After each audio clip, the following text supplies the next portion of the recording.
In the cold vacuum of space, a distant star flickered like a solitary beacon amidst the infinite darkness. Closer to home, Earth continued its serene orbit, oblivious to the eyes watching from afar. These were not the friendly gazes of curious explorers, but the calculating stares of beings with intentions far beyond simple observation. On this unremarkable night, Jonathan Blake was walking his dog through the quiet streets of his suburban neighborhood.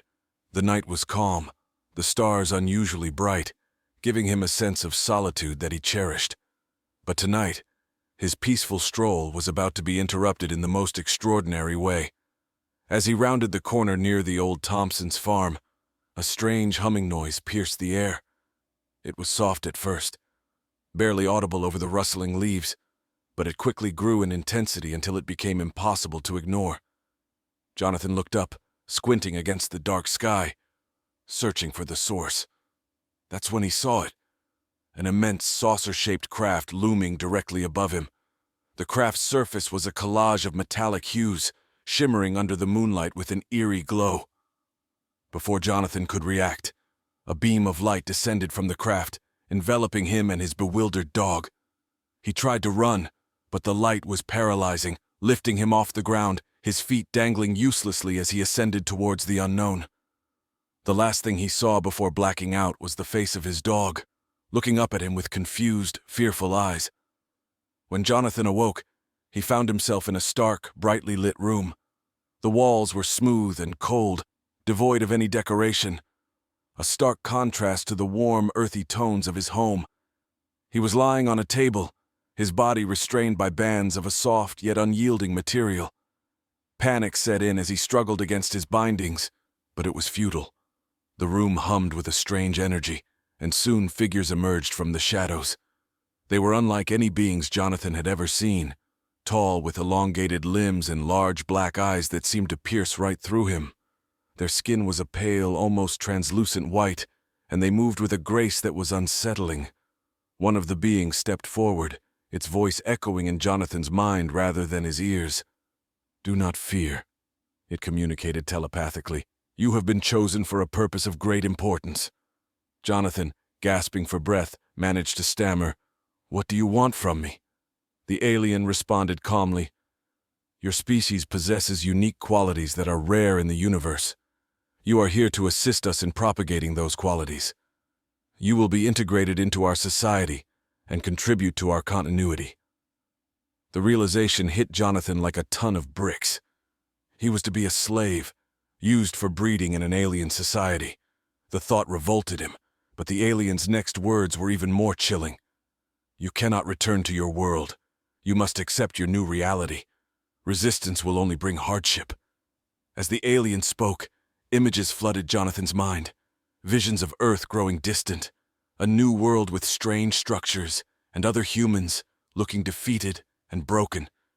It was clear that he was not the first to be taken, and he would not be the last. Determined to find a way out, Jonathan focused on every detail, every interaction, hoping to find something, anything that might be used to his advantage. For now, he had to survive, to understand his captors and their intentions. But deep down, he knew he would never stop looking for a way back home. The chapter closes as Jonathan is led out of the room, his mind racing with plans of escape and thoughts of those he left behind, unknowing and light years away.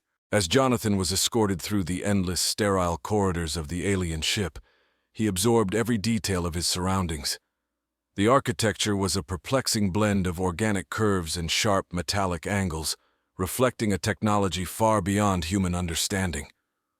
Pipes and conduits ran along the ceiling like veins, pulsing with luminescent energy that cast an eerie glow on the path ahead. His guide, a slender alien with a shimmering robe, led him into a vast chamber that buzzed with activity. The space was filled with beings from different species, each marked by distinct features, some with scales, others with feathers, all under the watchful eyes of their captors. The air was thick with a symphony of unfamiliar sounds, a cacophony of the universe's diversity. In the center of the chamber stood a towering device, its purpose unclear, but its importance evident by the number of guards surrounding it. The alien beside him gestured towards the machine. "This is the nexus," the creature communicated telepathically. "It is here that your integration begins. You will be connected to the confluence, our collective consciousness." Jonathan's heart raced as he approached the nexus. The device appeared to be a kind of interface, equipped with numerous ports and appendages, designed to link directly with the nervous system. As he was strapped in, he felt the cold touch of metal against his skull, and a sharp sting as the connectors interfaced with his body. The moment the connection was made, Jonathan's mind was flooded with an overwhelming rush of information. Images, languages, and emotions from countless civilizations coursed through him. He saw worlds he had never imagined, heard thoughts of beings he never knew existed. It was disorienting, terrifying, yet profoundly enlightening. Amidst the chaos of this shared consciousness, Jonathan sensed a faint undercurrent of dissent, a whisper of rebellion that seemed to call out to him. He focused on that whisper, finding it to be a clandestine network of other abductees, each sharing his fate and his desperation. They communicated in hushed tones through the confluence, sharing plans and information in the hope of finding a weakness in their captor's regime. As the connection severed, Jonathan found himself back in the physical world, gasping for breath. The experience had left him with a piercing headache and a piece of invaluable knowledge. He was not alone in his desire to escape. There were others who dared to defy their fate. Armed with this new understanding, he returned to his quarters, a small room with minimal comforts, to rest and plan. Over the next few days, Jonathan used his time in the Nexus to covertly strengthen his ties with the Resistance. Each session was a risk, but each also brought new allies and new insights. They shared survival strategies, escape routes, and sabotage ideas. Slowly, a plan began to form. A plan not just for escape, but for taking others with him. Meanwhile, his daily life became a balancing act of compliance and subversion. He attended his assigned duties, which involved tedious tasks meant to keep the ship running smoothly. He learned how to maintain the alien technology, understanding its mechanisms and vulnerabilities. Each piece of knowledge was a potential tool for freedom. But as Jonathan wove his web of deceit, he was unaware that his activities had not gone unnoticed. Eyes watched him from the shadows, monitoring his every move. The stakes were higher than he realized, and the consequences of his actions would soon come to bear, testing his resolve and his courage in ways he could not have anticipated. In the dim confines of his room, Jonathan's hands worked feverishly under the soft glow of the alien light. He had managed to repurpose a maintenance tool into a rudimentary communicator, a device small enough to conceal within the palm of his hand. Tonight, it would be tested during his scheduled maintenance shift, a time when surveillance was minimal and movement throughout the ship more lenient. The shift began as any other, with Jonathan performing routine checks on the ship's environmental controls. The hum of machinery was a constant companion, masking the soft clicks of his communicator as he tuned into the Resistance's frequency. A voice crackled through, low and urgent. "Status?" it whispered. "Green," Jonathan replied quietly, confirming his readiness. The plan was simple yet risky: to disable the ship's main sensor array temporarily, creating a blind spot in the surveillance network. It would give them just enough time to access the central database and download critical navigation data needed for their escape. Navigating through the labyrinthine corridors, Jonathan arrived at the sensor control room. The door slid open with a hiss, revealing a cavernous space dominated by a towering console. A lone technician, a creature with iridescent skin and multiple eyes, operated the controls. Jonathan's approach was casual, his movements calculated to avoid suspicion. "Here for the routine inspection," Jonathan announced, his voice steady despite the adrenaline coursing through him. The technician nodded, its eyes briefly meeting Jonathan's before returning to its task. Jonathan's hands moved over the console, ostensibly performing his inspection. With a few deft movements, he inserted a small device into an inconspicuous port, a short-range EMP emitter. He activated it, and a subtle pulse of energy swept through the room. The console flickered, alarms blinked into silence, and the technician slumped forward, momentarily disabled by the pulse. With no time to lose, Jonathan accessed the database, his fingers flying over the alien keyboard as he downloaded the navigation data onto another device hidden in his sleeve. Every second was critical, every moment stretching out like eternity. Suddenly, the ship's emergency lights activated, bathing the room in a harsh red glow. The technician stirred, its movement sluggish but recovering. Jonathan knew he had been discovered. He made a quick decision, grabbing the navigation data and sprinting from the room. Alarms blared throughout the ship, a cacophonous siren that sent a ripple of panic through its halls. Jonathan dodged other crew members and security drones that started to swarm the area.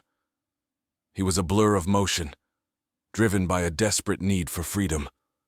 As he rounded a corner, he nearly collided with another figure, Mara, a fellow abductee and member of the Resistance. Her eyes were wide with alarm. "They're locking down the sectors! We need to move!" Together, they raced towards the rendezvous point, where other members of their group were supposed to meet. Their footsteps echoed in the empty corridors, a stark reminder of their isolation. Reaching the rendezvous, they found only half of their group had made it. The doors were beginning to seal as the lockdown protocol intensified. With a heavy heart, Jonathan made the call to proceed without the others. They slipped through the closing gap, barely making it to the ship's lower decks, where their escape shuttle awaited.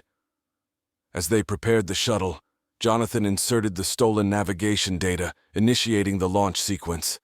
The shuttle vibrated with life, the promise of escape within their grasp.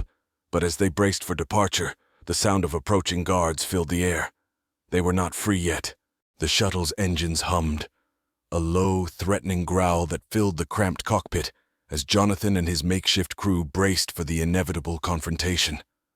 Mara crouched beside the entry hatch, her hand on a scavenged blaster, her eyes fixed on the sealed door through which their pursuers would soon appear. "Strap in!" Jonathan barked to the others, his voice barely audible over the roar of the engines and the clamor of approaching footsteps. He slid into the pilot's seat, fingers dancing across alien controls, translating mental commands into urgent actions. The door to their hold buckled as the security team employed heavy tools to breach the seal. The first sign of intrusion was a thin line of light, slicing through the darkness, growing steadily as the door was pried open. Just as the first guard burst through, Mara let loose a barrage of blaster fire, forcing them back momentarily. The air crackled with energy, the smell of ozone sharp and acrid. "Now, Jonathan!" she yelled over the din. Jonathan punched the launch sequence, and the shuttle lurched forward with a violent jerk. They were thrown against their restraints as the shuttle clawed its way through the ship's internal hangar, scraping against the bulkheads with a screech of tortured metal. The shuttle burst into the cold void of space, leaving behind the confines of the alien vessel. Before them lay the vast, star-strewn canvas of the galaxy. But freedom was not yet assured. The mothership was massive, a behemoth against the backdrop of space, and it began to deploy smaller pursuit craft. Jonathan navigated through the debris and smaller asteroids, using them as cover. The shuttle's sensors blared warnings as enemy craft drew nearer, their weapons charging for a strike. "Divert power to aft shields," Jonathan commanded, his eyes scanning the myriad of readings flickering before him.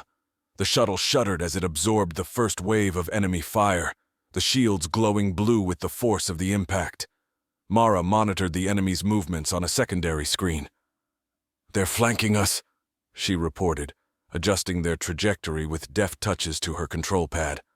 The shuttle dipped and weaved through the asteroid field, its movements erratic to confuse their pursuers. One of the enemy craft got a clear shot, a beam of concentrated energy grazing the shuttle's wing. Warning lights flashed, and the cabin filled with the sound of alarms. "Hull breach in Section 3, shouted one of the crew, struggling to maintain his position at the engineering station. Jonathan's mind raced for solutions. "Seal off the section and reroute life support to the cockpit."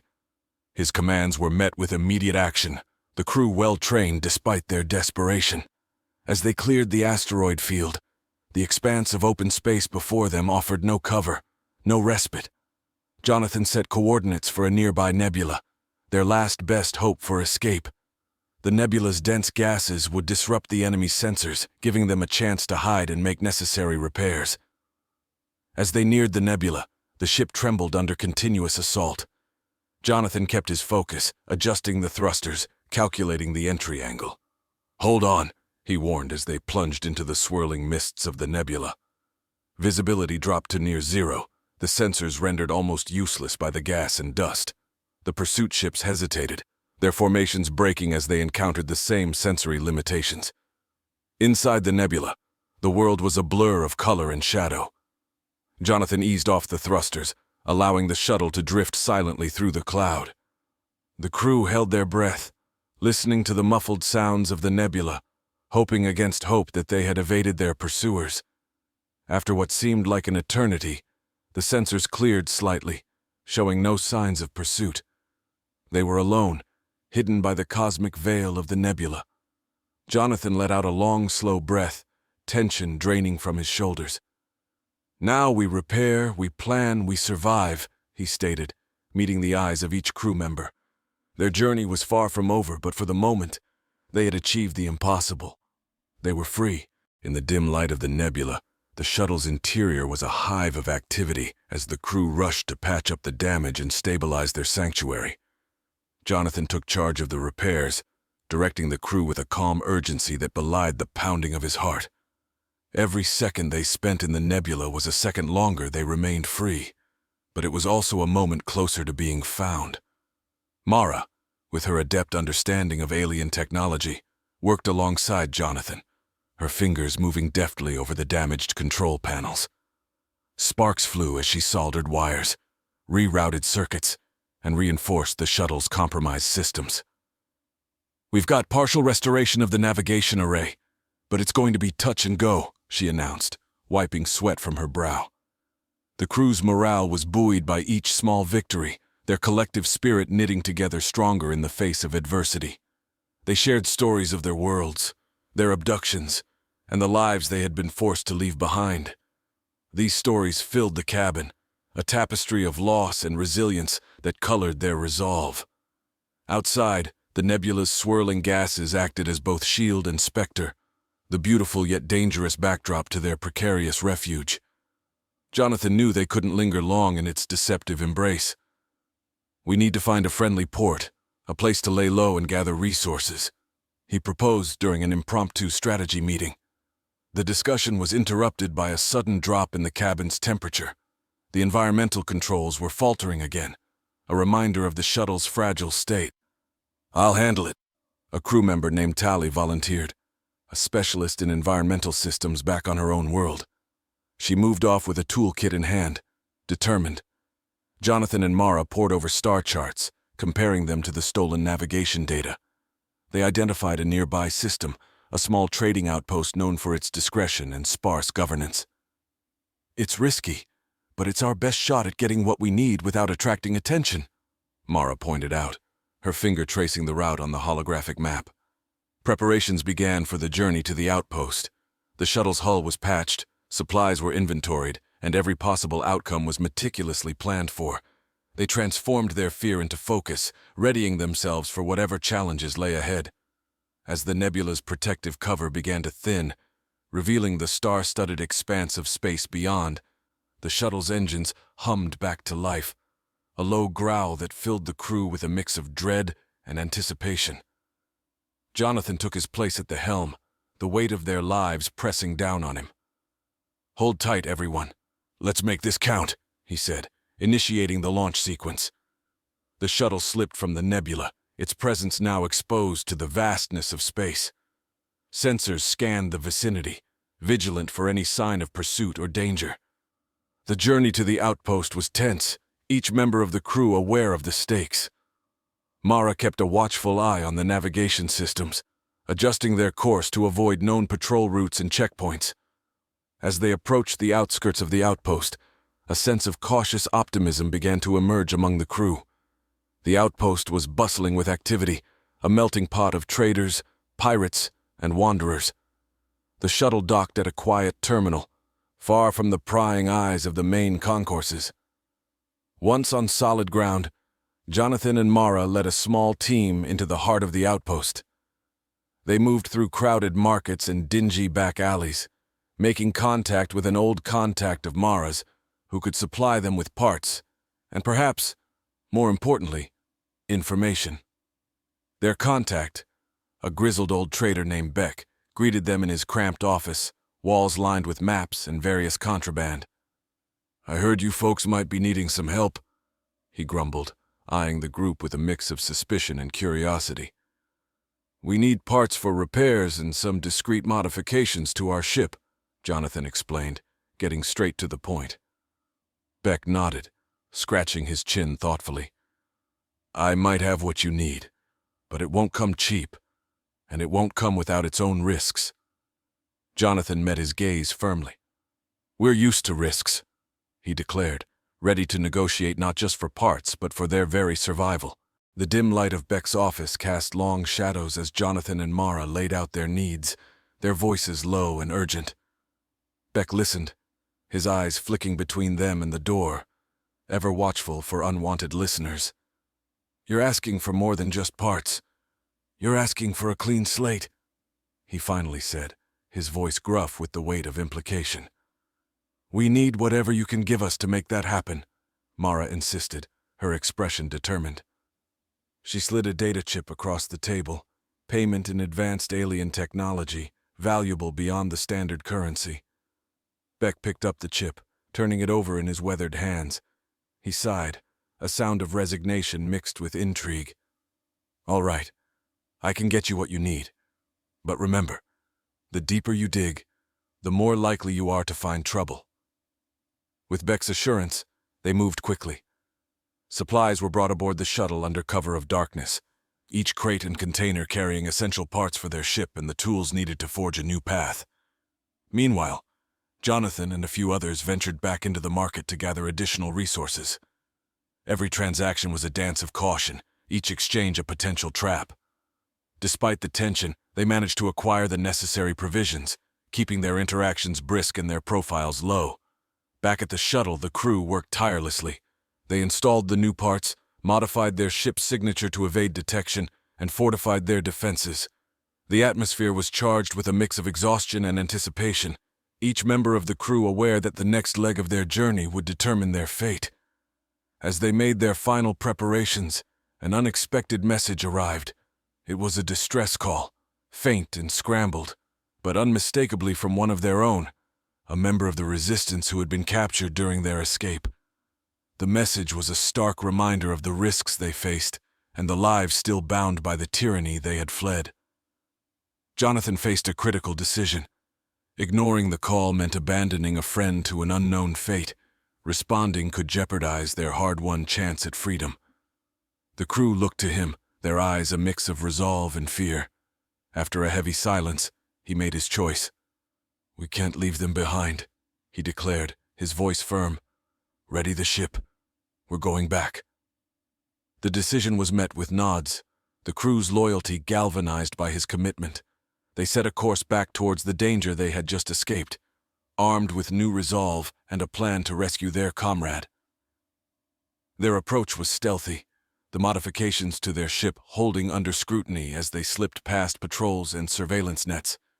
They reached the coordinates of the distress call, finding their friend held in a small, heavily guarded outpost. The rescue was tense, a delicate operation of precision and timing. Mara led a small team on a silent approach, neutralizing guards and disabling alarms with practiced ease. They found their comrade, weakened but alive, and extracted him just as enemy reinforcements arrived. The escape was a narrow one, the shuttle dodging fire as it raced back into the safety of space. Once clear, Jonathan looked over his crew, their faces weary but relieved. The rescued crew member was safe, their mission a success, but their journey was far from over. As they set a course towards the outer colonies, where rumors of a sanctuary for those fleeing oppression had reached their ears, Jonathan knew that their struggle was part of something larger. Each victory, each act of defiance added to the momentum of resistance that was slowly but inexorably spreading across the stars. The shuttle sped away, a beacon of hope against the dark tapestry of space, its crew united by a common cause, freedom. As the stars blurred into streaks of light, Jonathan felt the weight of their challenges ahead. But for now, they moved forward together, their resolve unbroken, their spirits unbound.